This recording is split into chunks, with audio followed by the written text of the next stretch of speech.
জানুয়ারি প্রজাতন্ত্র দিবস, কিন্তু এই প্রজাতন্ত্র দিবসের সঠিক অর্থ অনেকেরই জানা নেই। তাই আসুন এই বিষয়ে আমরা কিছু কথা বলি।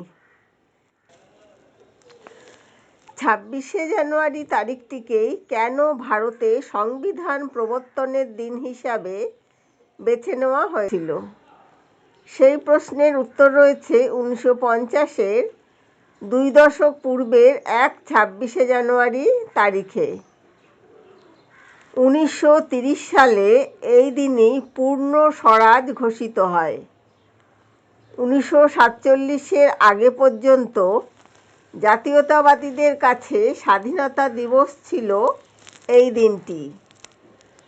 ভারতের জাতীয়তাবাদী রাজনীতির প্রগতিশীল অংশ সচেতন ছিলেন যে স্বাধীনতাকে যদি অর্থপূর্ণ করতে হয়, তাহলে দেশের প্রতিটি মানুষকে স্বাধীনতা দিতে হবে।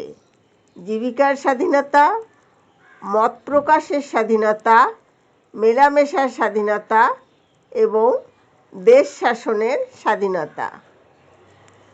দেশের প্রতিটি মানুষের সমান অধিকার থাকবে, শুধু দেশের শাসককে বেছে নেওয়ার নয়, দেশের শাসক হওয়ার।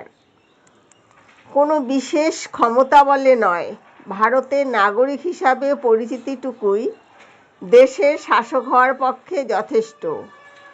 ভারতীয় প্রজাতন্ত্র নাগরিককে এই অধিকার দিয়েছে, অর্থাৎ দেশের শাসকের সঙ্গে মানুষের সম্পর্কটি রাজা ও প্রজার নয়, নাগরিকের সঙ্গে নাগরিকের।